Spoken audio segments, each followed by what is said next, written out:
오늘은 베리에이션 메소드의 기하학적인 의미에 대해서 알아보도록 하겠습니다. 다음은 슈레딩거 방정식의 일반적인 형태입니다. 푸스 x를 빼고 앞부분을 우리가 보통 h 햇수로 표현하고 해밀토니안 연산자라고 표현을 합니다. 이것이 이제 일반적인 슈레딩거 방정식의 형태입니다. 그래서 우리가 만약에 이제 분자의 파동함수를 구하기 위해서는 분자에 해당하는 해밀토니안 연산자가 정의되고 이 이분 방정식을 풀어야 하는데 일반적인 경우에 이 미분 방정식이 풀리지를 않습니다. 그래서 근사 방법을 써야 되는데 어떤 방법을 쓰냐면은 원자의 슈레딩거 방정식을 풀어서 구합니다. 수소 원자인 경우에는 우리 이 슈레딩거 방정식이 완벽하게 풀립니다. 그래서 이 방정식의 해가 1s 오비탈, 2s 오비탈, 2px, 2py, 2pg가 원자의 슈레딩거 방정식을 풀어서 나온 해입니다. 근데 이 해는 굉장히 좋은 성질을 갖고 있는데 바로 이제 컴플릿 셋을 이룬다라는 것입니다. 컴플릿 셋을 이룬다라는 말은 임의의 함수는 이 원자 오비탈의 선형 결합으로 무조건 표현이 가능하다는 뜻입니다. 따라서 우리가 분자 오비탈을 표현을 할 때 이 분자 오비탈을 원자의 오비탈의 선형 결합으로 표현할 수가 있습니다. 이것들이 이제 1s 오비탈, 2s 오비탈하는 원자 오비탈이 되겠습니다. 원자 오비탈은 무한계가 있기 때문에 무한계의 원자 오비탈을 계속 사용하게 되면 우리가 정확하게 이제 분자 오비탈을 구할 수가 있습니다. 이것은 마치 다음과 같은 예를 비슷합니다. 익스포넨셜 x승은 x의 0승, x의 1승, x의 2승, x의 3승 이런 급수들을 무한히 연결해 주게 되면 정확한 이 익스포넨셜 x승을 표현해 줄 수가 있습니다. 근데 우리가 이 익스펜션을 사용하는 이유는 x가 작을 때는 앞에 한 두 개의 항만 사용하더라도 근사적으로 익스포넨셜 x를 잘 사용할 수 있기 때문에 이 근사가 유용한 근사입니다.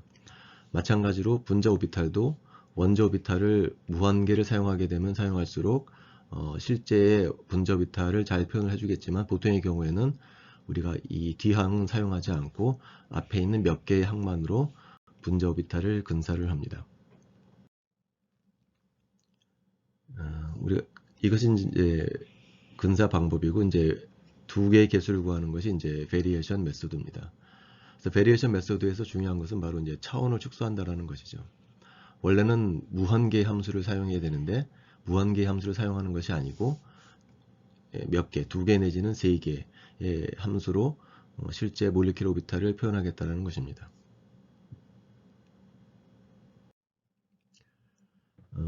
앞에서 봤던 슈레딩거 방정식의 일반적인 형태이고요.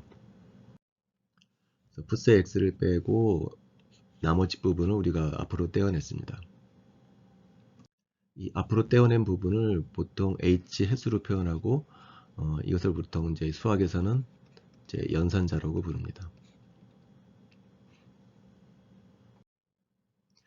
근데 수학에서 연산자의 역할은 뭐냐면은 함수를 또 다른 함수로 대응시켜주는 역할을 하는 것을 우리가 수학에서 연산자라고 부릅니다. 예를 들어서 5라고 하는 연산지를 두 번 미분하는 것으로 정의했다라고 하게 되면 예를 들어서 익스포넨셜 ikx승은 5라는 연산자에 의해서 어떤 함수를 만들게 되냐면은 마이너스 k제곱 익스포넨셜 ikx를 만듭니다. 마찬가지로 sin kx승은 kx는 마이너스 k제곱의 sin kx에 대응시켜주고 x3승 플러스 1은 5라는 연산자에 의해서 6x를 만들어냅니다. 다시 말하면은 이런 함수들로 대응시켜주는 것이 바로 연산자라는 거죠. 그러니까 연산자는 함수로 대응시켜주는 역할을 하고 있습니다. 이게 이제 우리가 슈레딩거 방정식이라고 부르는데 슈레딩거 방정식은 앞에 써 있지만 미분 방정식의 형태를 띠고 있고 특히 연산자가 중요한 역할을 하는 것을 알 수가 있습니다. 한편 이 슈레딩거 방정식의 해는 굉장히 많은 솔루션들을 갖고 있는데 이것들은 다음과 같은 두 가지 좋은 성질을 갖고 있다고 얘기를 했었죠. 오토노멀하고 이제 컴플릿셋을 이루는 특징을 갖고 있는데 이런 성질들은 보통 이제 벡터에서 사용하는 것들입니다. 그래서 이 함수들은 이제 벡터로 생각할 수가 있다라는 거였습니다. 그러면은 이게 만약에 벡터라고 하게 되면은 그 연산자라고 했던 함수를 함수로 보내주는 이 h hat은 수학적으로 어떤 역할을 하게 되냐면 행렬의 역할을 하게 된다는 거죠. 아까는 이것들이 함수였었는데 지금은 이제 벡터가 된다면은 벡터를 벡터로 대응시켜 주는 것은 수학적으로 우리가 행렬이라고 부릅니다. 따라서 아까 그 미분 방정식에서 풋사이를 벡터라고 하게 되면 이제 h는 이제 행렬이 되겠습니다. 그러니까 이 식이나 이 식은 이제 수학적으로 동등한 거죠. 얘는 미분 방정식의 형태를 띈 것이고 얘는 그 미분 방정식을 이제 행렬의 형태로 표현한 것입니다. 그래서 얘가 이제 풋사이가 벡터가 되면은 h는 이제 행렬이라는 것을 의미합니다. 수학에서는 이런 형태의 식이 아주 자주 등장하는데요. 자, 이 식의 의미는 뭐냐면은 풋사이라는 벡터가 있고 그 풋사이라는 벡터에 h라는 매트릭스를 적용을 시켜서 또 다른 벡터를 만들었는데 그 벡터가 자기 자신이 나오고 앞에 아이젠 밸류 숫자가 나온다는 거죠. 그래서 이런 방정식에서 우리가 이런 방정식을 만족해주는 벡터를 우리가 아이젠 벡터라고 부르고요. 그것에 해당하는 그 스칼라량을 우리가 이제 아이젠 밸류라고 부릅니다. 그래서 이거를 슈레딩거 방정식을 푼다라는 것은 다른 말로 표현하자면은 아이젠 벡터와 아이젠 밸류를 구하는 것으로 볼 수가 있습니다.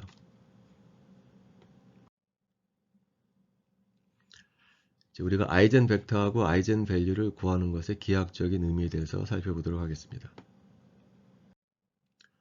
아까 했던 것과 같은 일반적인 이제 아이젠 벡터, 아이젠 밸류 문제입니다. 양자역학에서는 이 벡터가 사실은 간단한 벡터가 아니고 사실은 복소 벡터입니다. 그러니까 파도 함수가 원래는 복소 함수거든요. 그래서 벡터 자체도 이제 복소 벡터가 되고요. A라는 것 행렬도 특별한 성질을 갖고 있는데 이제 허미션 매트릭스라고 부릅니다.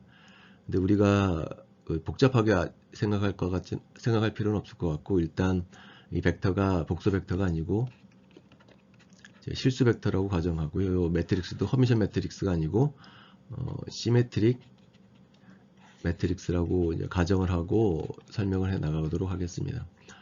시메트릭 매트릭스라고 하는 것은 뭐냐면은 대각선에 대해서 대각선 위의 값들과 아래 값들이 같은 행렬을 우리가 시메트릭 매트릭스라고 부릅니다.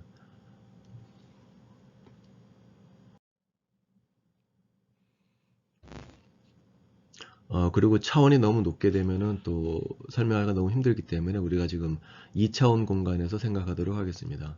이 벡터가 2차원 벡터고요. 따라서 그럼 행렬도 이제 2x2 매트릭스가 될 것입니다. 그리고 우리가 실수를 생각하고 있기 때문에 이제 시메트릭 매트릭스가 되겠습니다.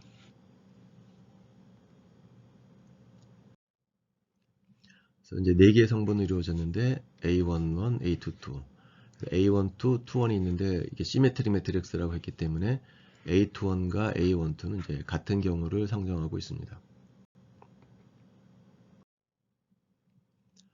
이게 2차원 공간에서 만들어진 아이젠 벡터, 아이젠 밸류 프로블럼이기 때문에요.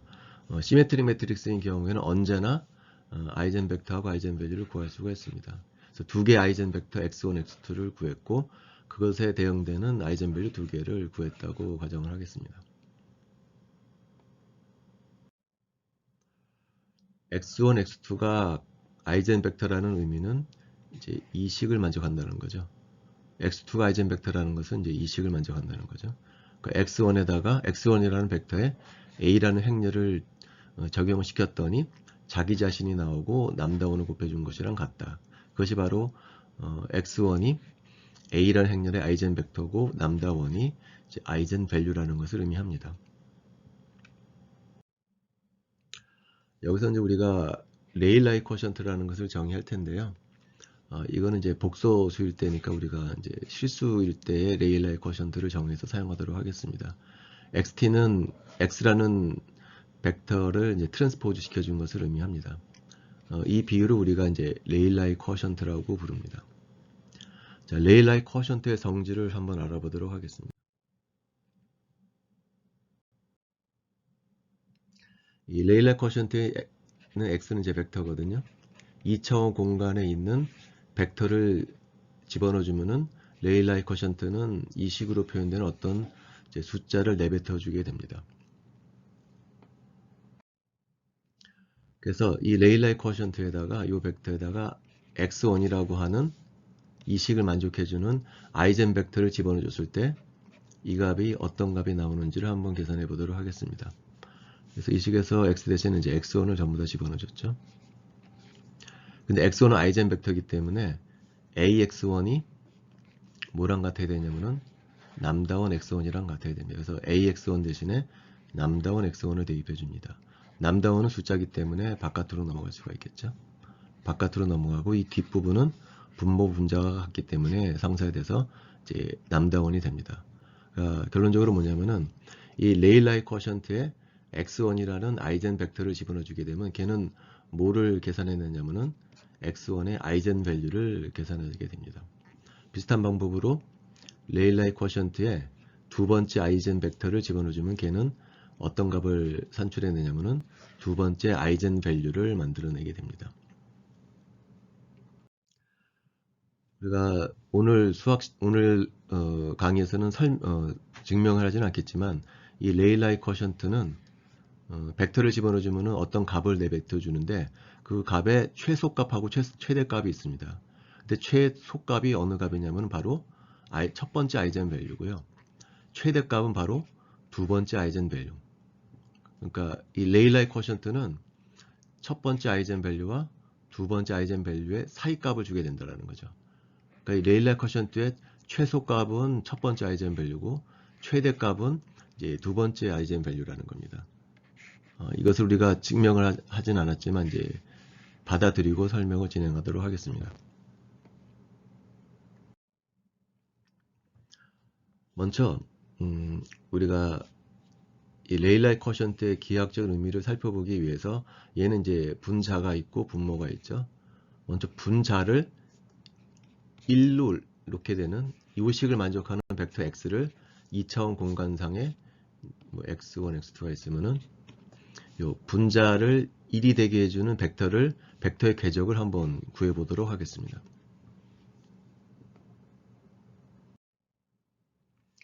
그럼 이게 벡터 x고 벡터 x의 트랜스포즈고 a는 이제 4개의 성분으로 구성이 되어 있습니다. 그래서 얘를 이제 전개하게 되면은 항이 4개가 나오게 됩니다. 그래서 a11의 x1의 제곱, a22의 x2의 제곱, a12의 x1, x2, a21의 x1, x2. 근데 우리가 시메트릭 매트릭스를 상정하고 있기 때문에 a12와 a21은 같습니다. 그래서 이게 두 개가 합쳐져 가지고서 뭐 이 식이 나오게 되겠죠.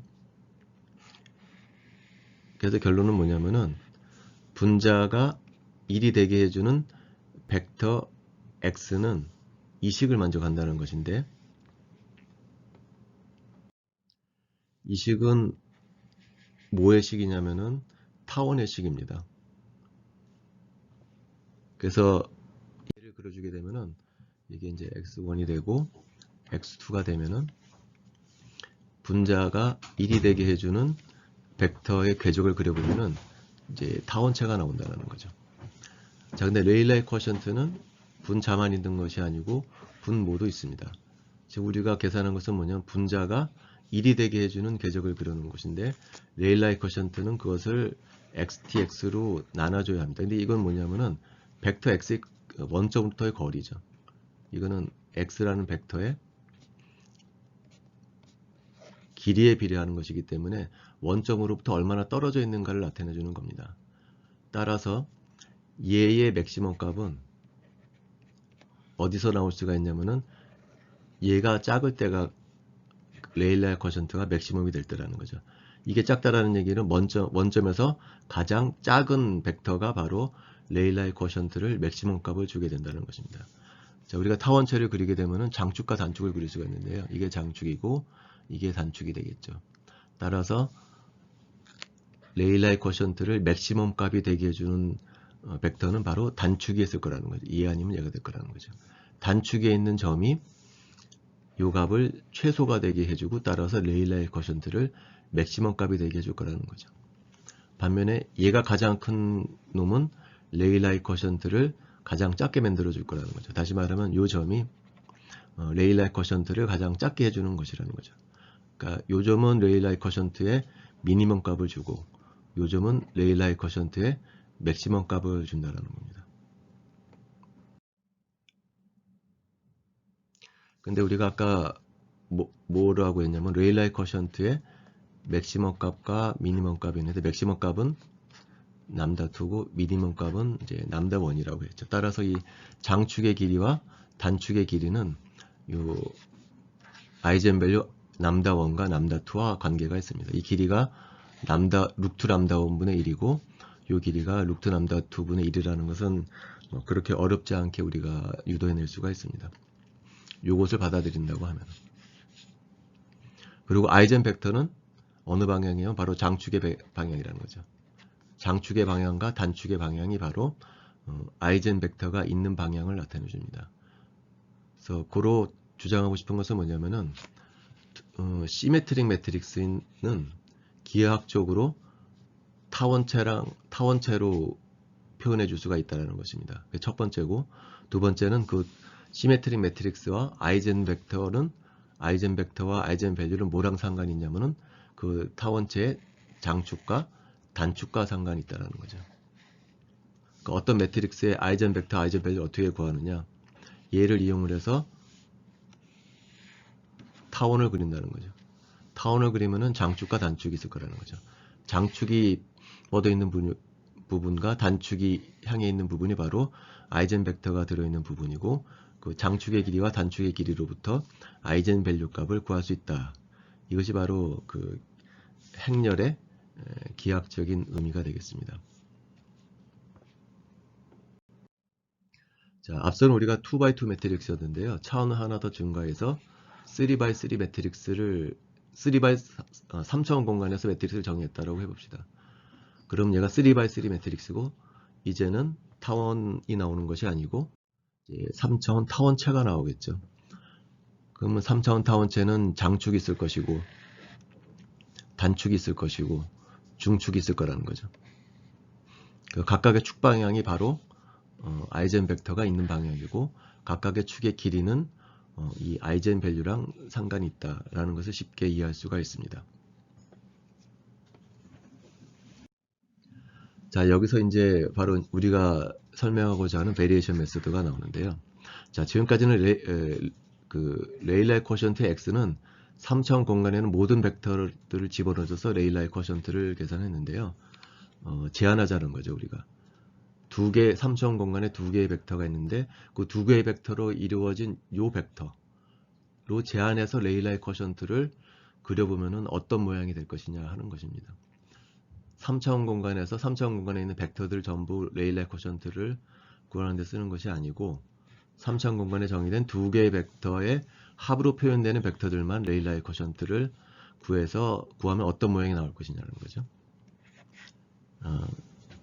이게 무슨 얘기냐면 우리가 베리에이션 메소드에서 이 몰레큘러 오비탈은 무한히 많은 어토믹 오비탈로 표현해 줘야 되는데 사실은 2개의 어토믹 오비탈로 표현한다는 거죠. 뒤에 건 다 생략해 버린다는 거죠. 이게 첫 번째 오비탈이고 이게 두 번째 오비탈. 그래서 얘 두 개가 서로 상호작용해서 본딩 오비탈을 만들고 안티 본딩 오비탈을 만든다. 그래서 2개의 어토믹 오비탈을 사용한다는 거죠. 바로 이렇게 놓겠다라는 거죠. 원래 벡터는 3차원 공간에 있어야 되는데 2개의 벡터로 표현하겠다라는 것이 바로 베리에이션 메소드 혹은 LCAO 분사거든요. 그러면은 요 2개의 벡터로 표현되는 벡터는 평면이 되겠죠. 카이1과 카이 벡터는 2개의 벡터고 그 2개의 벡터는 평면을 만들 것이고요.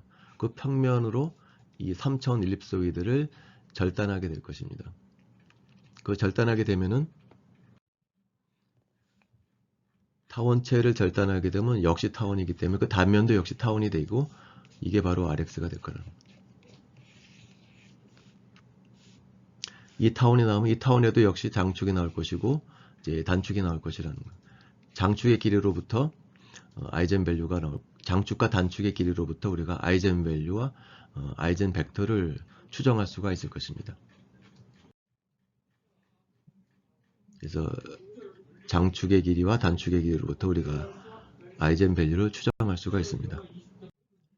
이거는 앞서 얘기한 바에 의하면은 두 개의 어텀 오비탈로 베리에이션 메소드를 이용해서 본딩 오비탈과 안타의 본딩 오비탈을 만들고 에너지 값을 구했는데 그 에너지 값이 바로 이 장축의 길이와 단축의 길이에 해당한다는 거죠. 그러나 이것은 실제 아이젠밸류는 아닐 거라는 거죠. 실제 장축, 예 장축과 단축이 있을 텐데 예 길이하고 예 길이는 이제 다를 거라는 거죠. 그럼 여기서 실제 3차원 공간에서 구할 수 있는 축의 길이하고 2차원 평면으로 제한해서 만든 타원을 이용해서 구한 이 축의 길이하고 어떤 관계가 있는가가 이제 질문입니다. 자, 이게 남다원, 남다투, 남다쓰리는 3차원 공간에서 만들어진 타원체를 이용해서 구한 아이젠밸류 혹은 축의 길이를 의미합니다. 이 길이하고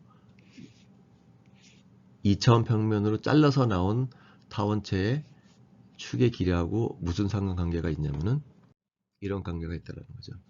자, 이것도 여러분들 선형 대수학 책에 찾아보면은 증명이 나왔는데요. 우리는 거기까지 할 필요는 없고 아마 충분히 납득이 갈 거라고 생각이 됩니다. 자, 남다원, 남다투, 남다쓰리는 실제 3차원 공간에서 구한 아이젠밸류 값이고요. 남다원 프라임, 남다투 프라임은 2차원으로 제한해서 만들어진 타원으로부터 구한 아이젠밸류 추정값이라는 거죠. 근데 그것이 사이사이에 들어간다는 겁니다. 남다1 프라임은 실제 아이젠밸류 남다1과 남다2 사이에 들어가고요. 남다2 프라임은 실제 아이젠밸류 2와 3의 사이에 들어간다는 거예요. 운이 좋으면 남다1 프라임이 남다1이랑 같을 수가 있고 남다2 프라임은 남다2랑 같을 수는 있습니다. 자, 지금까지 공부한 것을 한번 정리를 해보면은요. 우리 케이스에 정리해보면은 자, E1, E2, E3는 실제 분자의 몰리큘러 오비탈 에너지 준이라고 합니다.